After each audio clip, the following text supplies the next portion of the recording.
আসসালামু আলাইকুম everyone, it's me Kohinoor Asha. Welcome to my another blog. আমরা যেহেতু সামাজিক জীব, তাই আমাদের কিন্তু সামাজিকতা সব কিছু রক্ষা করতে হয়। আর সামাজিকতা রক্ষা না করলে আসলে একজনের সাথে কিন্তু আরেকজনের সেই সৌহার্দ্যপূর্ণ সম্পর্কটাও থাকে না। আর সেটারই ধারাবাহিকতা রক্ষায় আমার নেইবার তার মেয়ের বার্থডে সেলিব্রেট করবেন, তো উনি ইনভাইট করে গিয়েছিলেন। তো সেখানেই আজকে যাচ্ছি, যেহেতু আমরা একই ফ্লোরে থাকি, তো সবার সাথে সবার আসলে একটা আন্তরিকতা থাকা উচিত। তো সেখানেই যাচ্ছি, শেয়ার করব ওখানে কি করলাম। যেহেতু ফার্স্ট টাইম যাচ্ছি, আগে যাওয়া হয়নি, ওনারা নতুন এসছেন। তো যাই হোক, সাথে থাকুন সবাই। সন্ধ্যার পরে ওদের বাসায় চলে গেলাম, দেখলাম মাশাআল্লাহ সুন্দর করে সাজিয়েছে। আসলে ওনারা হাজব্যান্ড ওয়াইফ দুইজন আর পিচ্চি বাবুটা, তো সেরকম কেউই নেই সাথে। তো আমার আফসোস হচ্ছিলো যে দিনে আসলে একটু জিজ্ঞেস করা দরকার ছিল, আমিও সময় বের করতে পারিনি যে কোনো হেল্প লাগবে কি না। তো যাই হোক, যাওয়ার পর ফ্রুটসগুলো কেটে দিলাম, যতটুকু হেল্প করা যায়। বেচারি একা একা পেরেশান হয়ে যাচ্ছিলো। এই তো বার্থডে মানে সব পিচ্চিদের আনন্দের সময়। বার্থডে গার্ল রেডি হয়ে গেল, তো সবাই মিলে ওকে নিয়ে খেলছিল, নাচানাচি করছিল। এটাই আসলে সবচেয়ে বড় আনন্দ। এই যে পিচ্চি বাবু মাত্র 2 বছর হলো ওর, আল্লাহ রহমতে।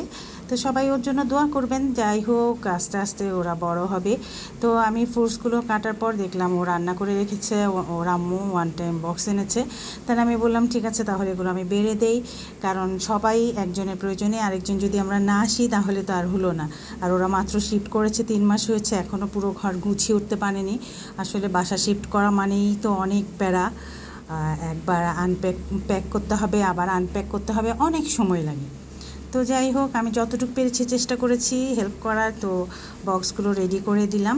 তারপর হচ্ছে কেক কাটিংয়ের পালা। তো সব কিছু কেক নাস্তা টাস্তাগুলো রেডি করা হলো টেবিলে। দেখতে ভালো লাগছিল, কেকটাও আসলে সুন্দর হয়েছিল।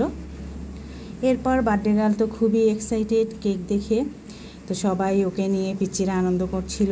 ক্যান্ডেলগুলো আস্তে আস্তে জ্বালানো হলো, কারণ অনেকগুলো ক্যান্ডেল ছিল, স্পার্ক লাইটও ছিল, কারণ ওটাতেই কিন্তু বাচ্চাদের মেন অ্যাট্রাকশনটা সেখানেই থাকে। তো একটা একটা করে সবগুলো ওর বাবা জ্বালিয়ে দিল, আমিও একটু হেল্প করলাম সাথে। তারপর হচ্ছে একসাথে সবাই মিলে ক্যান্ডেলগুলো নেভালো, খুব মজা করলো বাচ্চারা। আসলে জন্মদিন মানেই কিন্তু বাচ্চাদের জন্য একটা আনন্দের। যার বার্থডে তার জন্য তো আনন্দেরই সাথে, তার সাথে যারা থাকে সবাই খুব মজা করে, খুব এনজয় করে। আর ওটাই কিন্তু আসলে আমাদের কাছে দেখতে খুব ভালো লাগে। তো সবাই বসেছিল আর ওদের এই আনন্দগুলো এনজয় করছিল, সাথে আমরাও করছিলাম। আর আমার তো অভ্যাস ছোটো ছোটো ভিডিও ক্লিপস নেওয়া, তো আমি ফাঁকে ফাঁকে সেটাই নিচ্ছিলাম, আর সেগুলোকে একসাথে করে আপনাদের সাথে শেয়ার করছি, যে একটা মেমোরিজও রয়ে গেল। আসলে ব্লগিংয়ের উদ্দেশ্যটা সেটাই ছিল, যে কোনো মেসেজ যদি আপনাদের দিতে পারি, প্লাস আমার যে মেমোরিজগুলো থাকে সেগুলো এক জায়গায় থাকলো, সেটাই। তো এটাতে এই লাইটে কিন্তু সবাই খুব আনন্দ পেল। এবার কেক কাটিং সেটা চলছিল। তো ওর আব্বুর কলিগরা এসেছিলেন, তো ওনারাও সাথে থাকলেন। ওর আম্মু আসলে কারোর সামনে আসেন না, তো সেই জন্য ওনাকে কেউ জোরাজোরি করেনি, যেহেতু উনি সেটা অ্যাভয়েড করতে চান। এটা একটু খুব ভালো একটা দিক, আসলে আমরা সবাই তো সেভাবে পারি না। তো যাই হোক, এই তো বাচ্চারা অনেক মজা করলো। আর প্রতিবেশীদের যদি এই আন্তরিকতাটুকু না থাকে, তাহলে কিন্তু আসলে সবারই কষ্ট হয়। একজনের বিপদে আপদে আরেকজনই তো আমরা এগিয়ে যাব। আজকে আমি গেলে আরেকদিন আমার বিপদে তো আরেকজন আসবে। এইভাবেই আসলে আমাদের সমাজে টিকে থাকতে হবে, বেঁচে থাকতে হবে। আর এই তো এরপরে ওর আম্মু আবার আমাকে দায়িত্বটা দিল কেকটা পিস করে সবাইকে দিয়ে দেয়ার। তো আরেকভাবে উনি যা নাস্তা ছিল সব বাচ্চাদের চকলেট দিচ্ছিলেন, আমি কেকটা কেটে দিলাম, ভাবি আবার সবাইকে দিল। এইভাবেই আমরা মোটামুটি সবাই মিলে এই ছোটো তাজকিয়া মামুনির জন্মদিনটা সেলিব্রেট করলাম। বেচারি অনেক টায়ার্ড হয়ে গিয়েছিল, কারণ জামা পরে ওর গরম লাগছিল। এই তো ভাবি আমাকে আবার একটা আঙুর খেয়ে দিল, বললো আপনি সব কাটছেন, কাজ করছেন, একটা কিছু মুখে দেন। তো আমি আঙুরটা খাচ্ছিলাম আর কেকগুলো পিস করে দিচ্ছিলাম, ভাবি সবাইকে আবার সার্ভ করে দিচ্ছিল। এইভাবেই আমরা ছোট্ট তাজকিয়া মামুনির বার্থডেটা সেলিব্রেট করলাম। অল্প সময়ের মধ্যে কিন্তু খুব ভালো লাগলো, মজা লাগলো।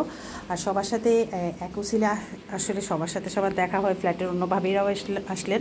তো সবার সাথে মোটামুটি একটু দেখা সাক্ষাৎ হলো, কথাবার্তা হলো, কারণ সময়ের অভাবে আসলে কেউই কারো বাসায় যাওয়া হয় না সেভাবে, যে অনেকক্ষণ বসে আমরা গল্প করব সেই সময়টুকু বের করা খুব টাফ হয়ে যায়।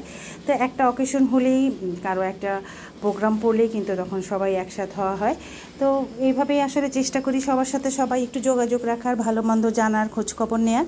তো ভালো থাকবেন সবাই, আবারও দেখা হবে নতুন কোনো ভিডিওতে। আল্লাহ হাফিজ।